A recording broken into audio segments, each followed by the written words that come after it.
existen diferentes niveles de la planificación. Del lado izquierdo van a ver una flecha que dice control, y eso es un permanente, medir qué está pasando, medir si estoy avanzando o no. Para eso son los test. Los test son mediciones para controlar y saber si lo que yo estoy aplicando en el entrenamiento está dando los resultados que yo esperaba, o bien si probablemente yo tengo que cambiar algo porque los resultados de los test me dicen que algo no está bien. El primer nivel de planificación se llama diagnóstico.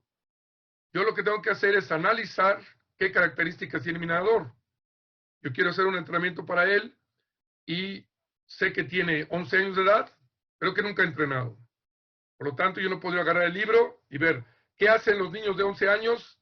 Hijo, te toca hacer esto. Claro que no, porque si yo analizo las condiciones según diagnóstico, me doy cuenta que aunque tiene 11 cronológicas, su edad deportiva es 0, su edad biológica a lo mejor es 12, y me tengo que basar en su edad deportiva y su edad biológica. Es decir, ok, es un cuerpo de 12, pero que tiene 0 entrenamiento, empezaré con el año 1, buscando los objetivos del entrenamiento para irlo adaptando poco a poco. Saber que en el diagnóstico yo voy a planear a un niño de 10 años su entrenamiento y tengo que saber qué hizo a los 9 y qué hizo a los 8 y cuántos años lleva entrenando. Si a los 10 va a empezar su tercer año de entrenamiento porque ha entrenado 2 años previo, digo, perfecto, está muy bien, su edad deportiva es congruente con la edad cronológica. Pero como pasa en nuestro país, a veces tengo niños de 10 años que llevan 5 años entrenando detrás y su edad deportiva está acelerada con respecto a la edad cronológica. Y entonces tengo que ajustar. Después viene el pronóstico de los resultados. El pronóstico de los resultados me dice a dónde quiero llegar. Yo tengo que estimar más o menos cuánto quiero que mejore en este año su marca. A principio es difícil estimarlo y probablemente no es tan importante que lo hagamos de esta forma. Con nadadores más avanzados es mucho más importante, pero con los pequeños bastará con ver que año con año y macro con macro puede mejorar su marca. Mientras se mantenga en una línea continua de mejora, estamos en un buen camino. Lo que tenemos que entender también es la curva que yo explicaba ayer, de cómo la dinámica de la curva de rendimiento empieza muy acelerada y luego va aplanándose, y en medio hay altas y bajas de fluctuaciones, y esto es perfectamente normal. A mí no me interesa tanto que a lo largo del año tuvo competencias buenas, malas, regulares, buenas, malas, regulares. Lo importante es que al final del año, de 1.25 con el que empezó el 100 libres, ahora hace 1.15. Evidentemente hay una mejoría, más allá de las altas y bajas que tienen que ser absolutamente parte del proceso y es totalmente normal. Cuando entremos a las categorías mayores, vamos a meternos ya al pronóstico en números, en cifras. En este momento no es necesario. Después viene la calendarización. Y a menudo los entrenadores creen que la calendarización es la planificación del entrenamiento, y son cosas diferentes. La calendarización es situar, de acuerdo al calendario anual, en fechas específicas, qué va a pasar cuándo. Cuándo hay una competencia, cuándo hay vacaciones, cuándo hay un campamento de entrenamiento, cuándo puedo nadar más metros, cuándo termina la temporada y cuándo inicia.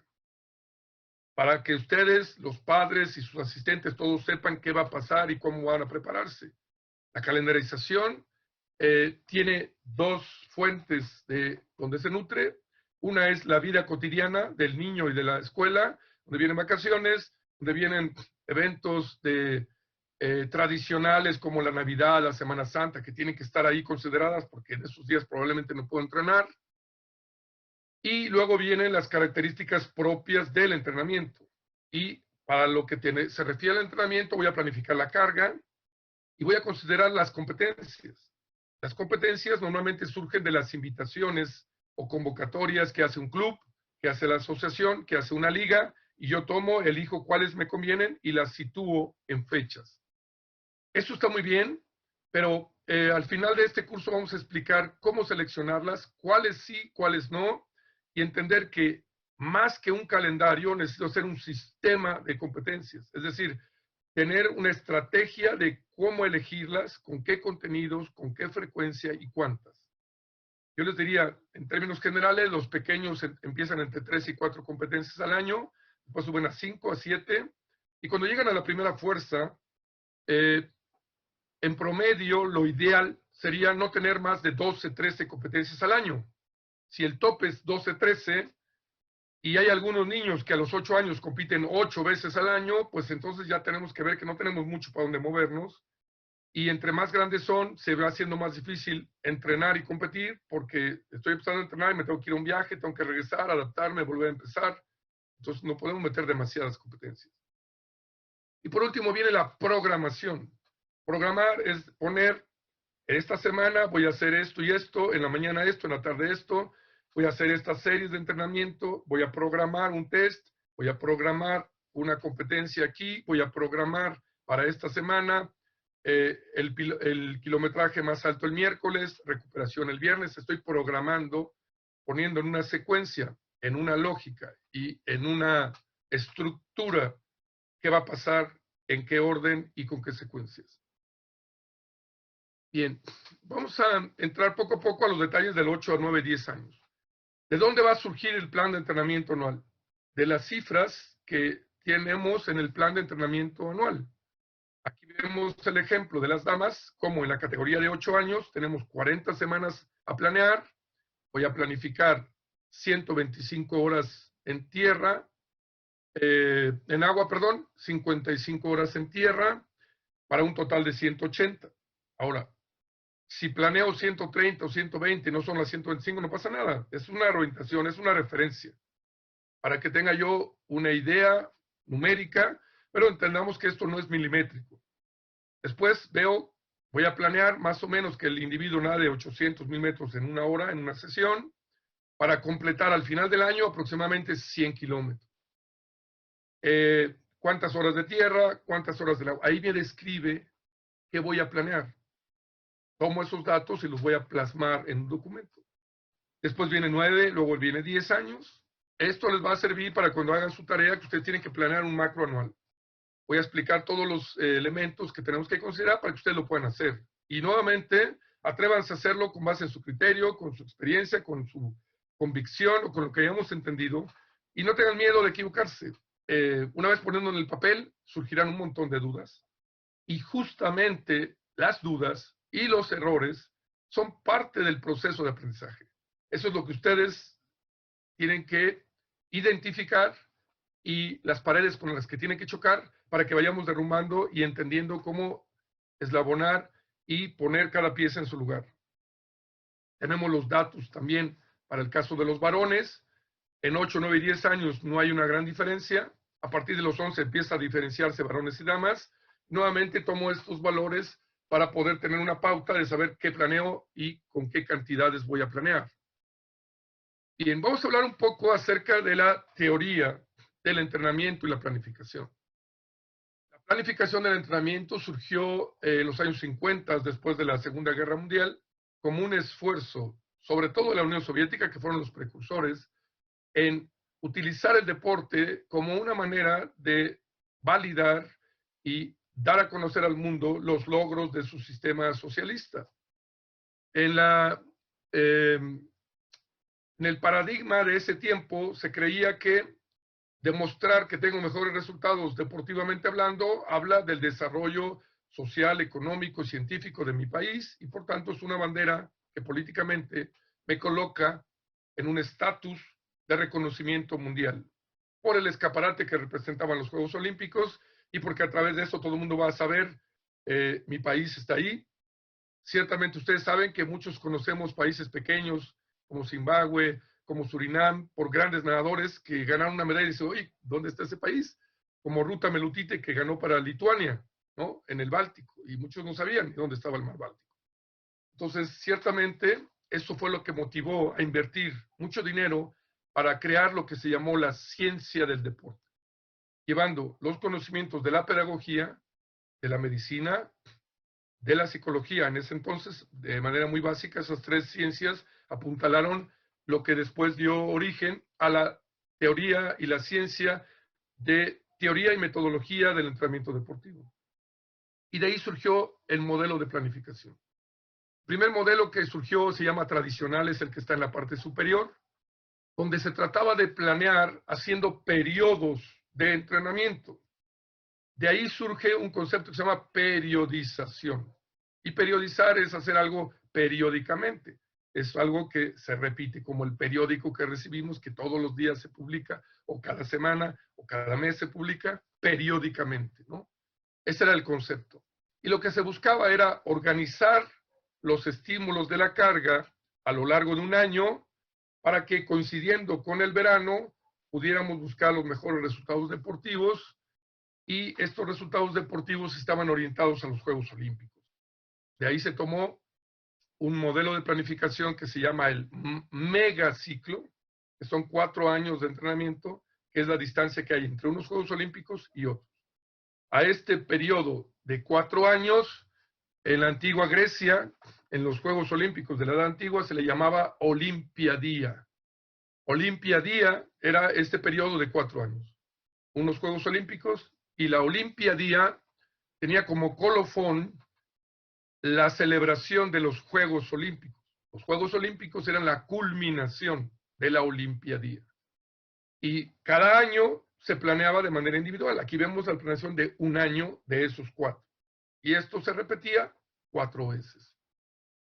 La periodización consideraba 3 momentos de preparación con diferentes enfoques. Un enfoque que está descrito aquí como PPG, que era periodo de preparación general. Después venía una fase que llamaban periodo de preparación específico. Y por último, PPC, periodo de preparación competitiva. Y todo eso terminaba al final del periodo de preparación competitiva, o PPC, venía la competencia más importante, que podía ser un campeonato nacional, unos Juegos Olímpicos, etc. Al terminar esos 3 periodos de preparación y haber llegado a la competencia fundamental, había una pausa y después se volvía a empezar. Y a la pausa se le llamaba PT, o periodo de transición. Era el hueco entre un año y el siguiente para dar una recuperación, transitar a un nuevo año de entrenamiento, y por eso se llamaba transición. Entonces teníamos periodo de preparación general, periodo de preparación específica, periodo de preparación competitiva y periodo de transición. Así nació. Después, con el tiempo, empezó a surgir que cada país quería elegir a los deportistas que le iban a representar. Entonces había que hacer otra competencia importante, no solamente una competencia fundamental, sino 2, una para seleccionarlos y otro para ir a competir. Después las federaciones dijeron, bueno, vamos a hacer también los campeonatos mundiales de cada deporte, campeonato mundial de natación, campeonato mundial de atletismo, campeonato mundial de triatlón.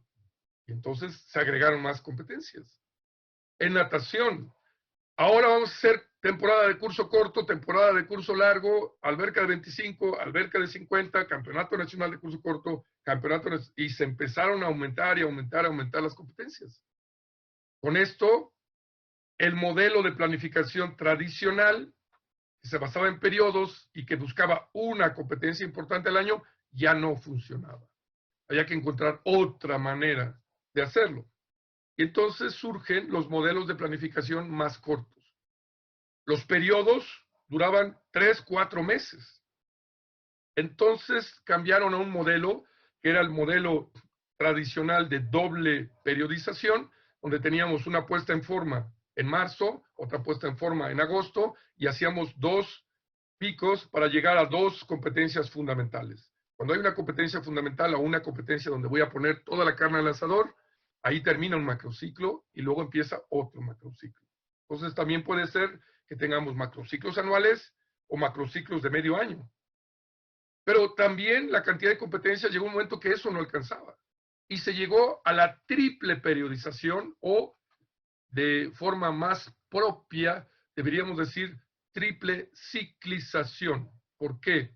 El concepto periodo ya no es aplicable cuando hay 3 competencias al año o más, porque los periodos eran de meses de duración, y cuando hago 3 puestas en forma, yo tengo 4 meses en total para el macro. Se llaman macrociclos integrados, es decir, compacto el macrociclo, que era de un año, y lo pongo en 4 meses. De septiembre o de agosto a diciembre meto un macrociclo, de enero a abril meto un segundo, de abril a agosto meto un tercer macrociclo y los compacto. Macrociclos integrados o compactados. ¿Cómo sé que es un macrociclo, aunque ya no tiene la duración de un año? Se caracteriza porque un macrociclo tiene los 3 fases, periodos o mesociclos de preparación. Tiene un mesociclo de preparación general, uno de preparación específica, uno de competitiva y uno de transición. Si en ese periodo hay los 3 y culmino con una competencia fundamental, entonces cumple con los requisitos para hacer un macrociclo. Internacionalmente se recomienda, sobre todo en natación, que la duración de un macrociclo sea cuando menos 12 semanas y cuando mucho 20, para que pueda ser repetido varias veces en el año. De lo contrario, estaríamos en la planificación doble o tradicional. Si quiero hacer triple ciclización, tendré que tener una duración máxima de 12 a 20 semanas. Lo que recomendamos en México es hacer entre 15 y 17 semanas cada macrociclo integrado. Idealmente, el primer macro que empieza en agosto y termina en diciembre debería ser el más largo, a lo mejor de 17 semanas, el de enero a abril 15 y el de abril a agosto otras 15 o 14 semanas. Eso sería más o menos la dinámica. Después vendría un modelo de planificación aún más avanzado que realmente no surgió en los deportes de resistencia, sino fue creado por un científico de la ex Unión Soviética de apellido Verkhoshansky. Y Verkhoshansky era un especialista en deportes de fuerza y potencia. Él prácticamente planeaba para los lanzadores de jabalina, de bala, salto de altura, salto de garrocha, salto triple, etcétera, esfuerzos de potencia anaeróbica, velocidad explosiva y fuerza. Pero de ahí se adoptó porque algunos deportes, como la natación, tenemos algunas pruebas muy explosivas, como el caso del 50 libres. Un poco menos el 100, pero podría todavía un poco beneficiarse de este tipo de cargas, sobre todo para cargas que están dirigidas a esfuerzos de potencia, de condiciones anaeróbicas muy cortos, donde la capacidad aeróbica no tiene un papel tan relevante. Es importante el 50, el 100, la capacidad aeróbica, lo vimos el otro día, pero no lo es tanto como el 200, el 400 o el 1500. Y ciertamente el 50, sobre todo el 50, depende mucho más de la fuerza. Entonces pudiera ayudarles. Yo no lo recomiendo en nadadores juveniles, mucho menos en infantiles, si acaso en nadadores de primera fuerza que tienen muchos años creando una base aeróbica y que a los 17, 18 años ya se quieren orientar a las pruebas de velocidad, en el caso de las mujeres. En los varones quizás a los 20 o más. Ahora, ¿yo podría tener una mezcla de estos tipos de planificación? Sí. Podría empezar la primera mitad del año con una periodización tipo periodización doble y completarlo con una periodización triple al final, donde haga 2 periodos más pequeños. Puedo hacer diferentes dinámicas. Esto no es tampoco como una camisa de fuerza donde si no entras en ese modelo ya no cabe otra cosa. No, es flexible, es adaptable y da lugar a múltiples opciones. Pero para la categoría que nos ocupa, estos modelos de planificación todavía no son necesarios. Estos quedarán ahí como una reserva para las categorías que van a venir después más adelante y en el módulo 2, módulo 3 de CEFOPREA, donde hablemos de entrenamiento 11, 12, 13, 14 mayores, entonces empezaremos a aplicar estos otros modelos.